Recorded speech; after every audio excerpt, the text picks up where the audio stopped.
Renowned psychologist and best-selling author Jordan Peterson has put his name on a study affiliated with the Anti-Defamation League, a Jewish organization known for being far-left, woke, and anti-Christian.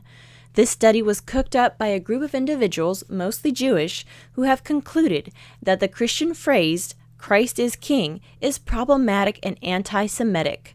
Peterson used this so-called study to target Catholic cultural commentator Candace Owens, causing an eruption on social media.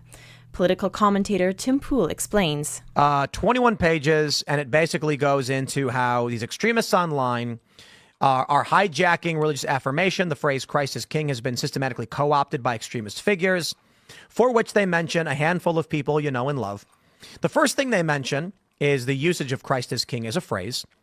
And they're claiming that the expanded use of it is meant as, and I'll paraphrase, the criticism of the phrase, of the use of Christ is King, not the phrase itself, is that it's being used by anti-Semites to insult Jews. Basically, whenever someone is, perceived as quote unquote Jew by the Jewanon people or whatever, or someone is in any way defensive of something that people determine to be like Israeli or whatever, you'll get a response from someone saying, Christ is King. To which many people have come on and said, aha, you don't really mean it. You're using that to attack people you perceive as pro-Israel, pro-Jewish, whatever it may be. They mentioned Jack Posobiec in 21, saying Christ is King twice. Jack Posobiec had one of the most, he authored the phrase, amassing a combined 34,000 likes. Posobiec, while known as sometimes polarizing in American discourse, nevertheless used the phrase in its original apolitical context. His posts, while reflective of his broader conservative views, were semantically neutral and devoid of bigotry. They likely represented a historic, normative use of the Christian phrase. Well, there you go, Jack. They're saying, yeah, I guess. So here are some of the many problems with all of this. The first is that those who call themselves Christians, like Jeremy Boring and Andrew Klavan from the Daily Wire, and Dr. Jordan Peterson, who is not Christian, but who made his bones by championing free speech, are pushing this paper out by an anti-Christian hate group and trying to coalesce a movement around this to go after media figures that they just don't personally like, while at the same time covering themselves in virtue. I would never say Christ is King. I'm a good Christian. The primary result of this movement will be to create a cooling effect around Christian expression, among just ordinary people. You don't really want to proclaim Christ's kingship, do you? You could be anti-Semitic. If you do that, you should just keep it to yourself. As Tim Pool mentioned, the study seems to absolve Catholic social media figure Jack Posobiec from using the phrase Christ is King, but Jack wasn't having any of it. Complete psy-op. Complete and utter psy-op. So going after people like me, going after Joe Rogan, who I don't think even uses the phrase, going after Candace Owens, who recently converted to Catholicism, and just go. And here's the whole thing, right? Here's the whole thing. And guys, if you have that image of where that report, this is what I really want to get into. That image where it shows my tweets, just saying it like I do every single morning, like I pray my rosary every single morning.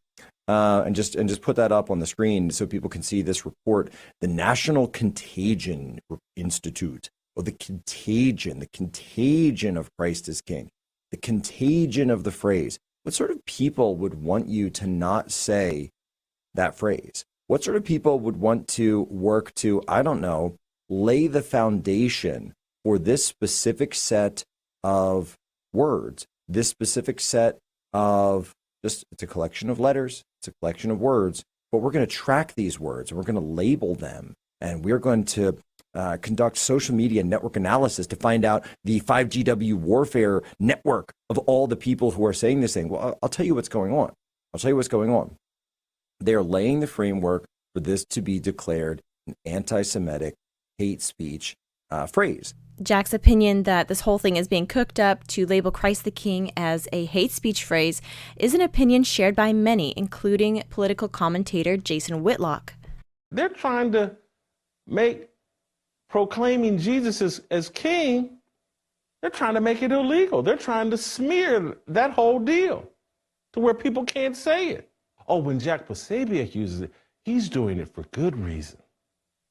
And we just included Jack Posobiec's tweet in there in a way to smear him, but we really weren't smearing him. Hey, Posobiec is right, because this comes from out of nowhere. And no one was talking Christ is King, and now all of a sudden the Daily Beast has a story, and these people have to be expelled, and the National Contagion Resource Institute, something invented in 2018, they've now, boy, Christ is King, boy, on Elon's X platform, man, when it's used, it's done to slur the Jews. This is a psy-op. Independent journalist Mike Cernovich, who really isn't given to religious expression really at all, said on X, "Hi, Jordan Peterson, are you aware that the group that funded your research, Reading Mean Posts on X, specializes in identifying domestic terrorism, and that put your name on a report designed to connect Christ is King to domestic terrorism? Are you a fool or a demon?" By the way, Jeremy Boring and other Christians, including, disappointedly, pro-lifer Lila Rose and Babylon Bee's Seth Dillon, tried this attack last year during Holy Week, and it didn't land at all. This year, also during the holy season of Lent, and as Christians are being martyred in elevated rates around the world, not to mention being crucified in Syria, Boring and company renewed the attack, this time bringing in bigger guns. We've got this big study with Dr. Jordan Peterson's name on it. And I'm happy to say that not only did Boring's X post on this get ratioed, so did Dr. Peterson's, like bigly. Peterson has done massive damage to his brand on this one, I think. His X post reads like an unhinged diatribe against the person of Candace Owens, quoting scripture about Pharisees and whitewashed tombs. I read it through, and it is ugly. As for Candace being anti-Semitic, I am here to tell you that she is not. I listen to her podcast fairly regularly. The issue is, I think, that Candace is not afraid, like so many others seem to be, of criticizing the state of Israel and its leader, Bibi Netanyahu. And I think this touches on kind of the heart of the issue, which is that anti-Semitism has come to mean criticism of any Jewish person or the Israeli government, just any criticism in general. For those who still insist that Candace is anti-Semitic, I have these questions. Why is her executive producer Jewish? Why does she have Jewish friends like political commentator Dave Smith? Why is she using her platform currently to help two Jewish men, namely Justin Baldoni and Harvey Weinstein, whom the evidence is showing was wrongfully convicted? It just doesn't add up. And are there a few trolls online who use the phrase Christ is King to troll people, to troll Jews? Yeah, I'm sure there are.